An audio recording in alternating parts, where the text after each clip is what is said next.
Quando compreendemos essas mensagens e interpretamos os sonhos deste profeta, compreendemos toda a dinâmica da alma na busca por consciência.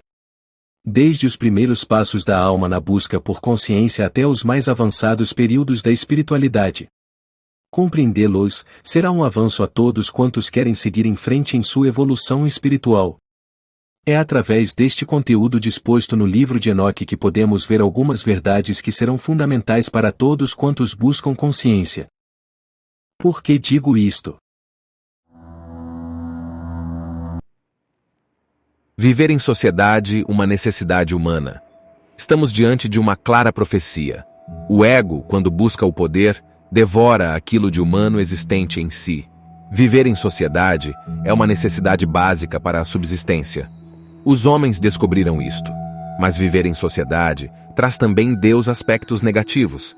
E a corrupção e a perda dos valores humanos começa pela busca pelo poder dominante.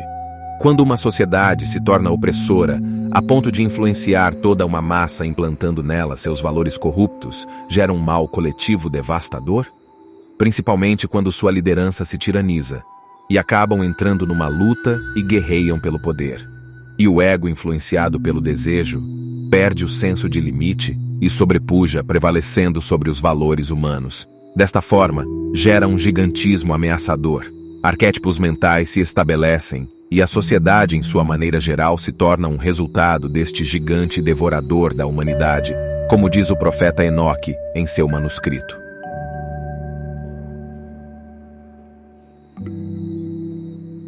Pouco a pouco, o padrão mental de humanos vai se transformando em um padrão de criaturas bizarras e grotescas. Filhos desse gigantismo devastador. Sedentos pelo poder, reinam suntuosos, exercendo domínio cada vez mais perversos. E sem percebermos, deixamos ser devorados em nossa humanidade e nos transformamos em seres capazes de realizar as mais cruéis das ações. Ser filho de Deus é uma proposta que nos é feita, porém deve ser alcançada. É ser gerado da vontade de Deus e não dos homens. É ter a natureza divina.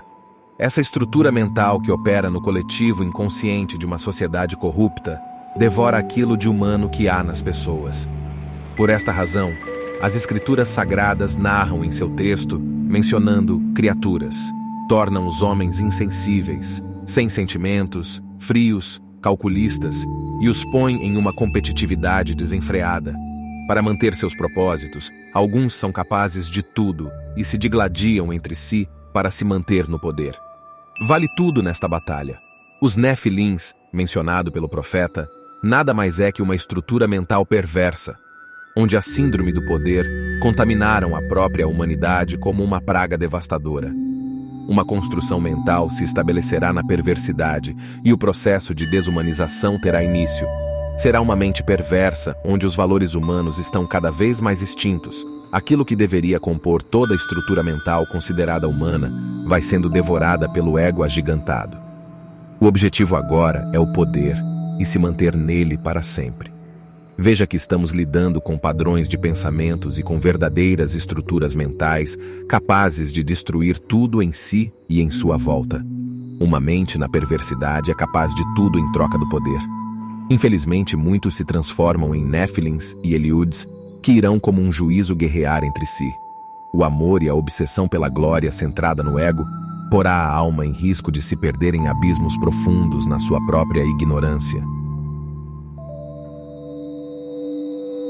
E é nesta analogia que o profeta tenta expressar em sua narrativa, e é tão atual que chega a nos surpreender. A verdade é que o mundo secular nos põe em uma batalha, e ela pode ser tão obsessiva e cruel que não haverá limites, como diz o profeta. As conquistas e as vitórias sobre os outros serão os troféus que estimulará o ego a sempre querer ir mais além de seus propósitos. Texto base, capítulo 7 do manuscrito 1. E aconteceu depois que os filhos dos homens se multiplicaram naqueles dias, nasceram-lhe filhas, elegantes e belas. E quando os anjos, os filhos dos céus, viram-nas, enamoraram-se delas, dizendo uns para os outros: Vinde, selecionemos para nós mesmos esposas da progenie dos homens, e geremos filhos. 3. Então seu líder Samiasa disse-lhes: Eu temo que talvez possais indispor-vos na realização deste empreendimento, 4. E que só eu sofrerei por tão grave crime. 5. Mas eles responderam-lhe e disseram: Nós todos juramos. 6. E amarraram-se por mútuos juramentos. Que nós não mudaremos nossa intenção, mas executamos nosso empreendimento projetado. 7. Então eles juraram todos juntos, e todos se amarraram, ou uniram, por mútuo juramento. Todo seu número era 200, os quais descendiam de Ardes, o qual é o topo do Monte Armon. 8. Aquele monte, portanto, foi chamado Armon, porque eles tinham jurado sobre ele, e amarraram-se por mútuo juramento. 9. Estes são os nomes de seus chefes: Samiasa, que era o seu líder, Uracabarameel, Aquibeel, Tamiel, Ramuel, Danel, Asquiel, Saracnial, Azael, Armers, Batraal, Anani, Zaveb, Samsaveel, Ertael, Turel, Iomiael, Arazial. Estes eram os prefeitos dos 200 anjos, e os restantes estavam todos com eles: Ramtel, Cocabel, Ramel, Daniel, Zequiel, Baraquel, Azael, Hermoni, Matarel, Ananel, Stauel, Samsiel, Sariel, Tumiel, Turiel, Iomiel e Adiel. Então eles tomaram esposas, cada um escolhendo por si mesmo, as quais eles começaram a abordar, e com as quais eles coabitaram, ensinando-lhes sortilégios, encantamentos e a divisão de raízes e árvores. 11. E as mulheres conceberam e geraram gigantes. 11. E as mulheres conceberam e geraram gigantes. O texto grego varia consideravelmente do etíope aqui. Um manuscrito grego acrescenta a esta secção: E elas, as mulheres, geraram a eles, as sentinelas, 3 raças: os grandes gigantes. Os gigantes trouxeram, alguns dizem, mataram os Néfilim, e os Néfilim trouxeram, ou mataram os Eliud. E eles sobreviveram, crescendo em poder de acordo com a sua grandeza. Veja o registro no livro dos Jubileus. 12. Cuja estatura era de 300 cúbitos. Estes devoravam tudo o que o labor dos homens produzia, e tornou-se impossível alimentá-los. 13. Então eles voltaram-se contra os homens, a fim de devorá-los. 14.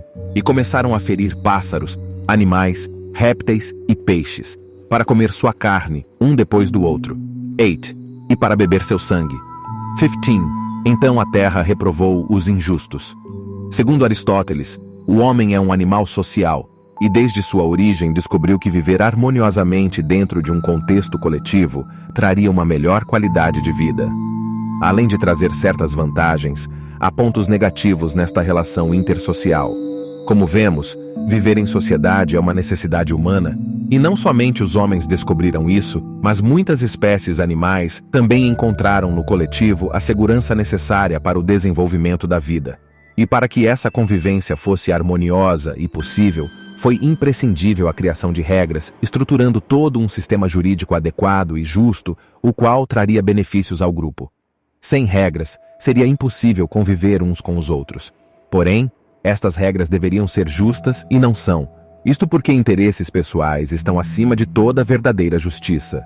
Um território onde ambos indivíduos fossem tratados com igualdade e justiça, dando a cada um segundo suas obras praticadas no bem. O próprio Evangelho nos ensina isto. A igualdade pode ser um ato de injustiça, o que de fato não acontece na maioria dos sistemas organizados, em razão de alguns indivíduos subestimarem o poder buscando-o para si. É óbvio que em todo este complexo sistema que se diz organizado, há aqueles cujas funções são mais importantes que outras.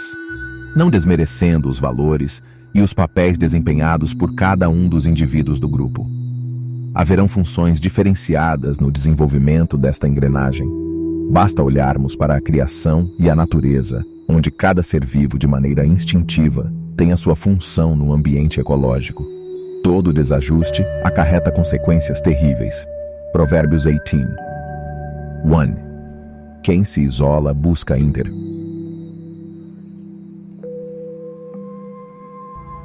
Não se esqueçam de se inscrever em nosso canal e dar o seu gostei ou não gostei.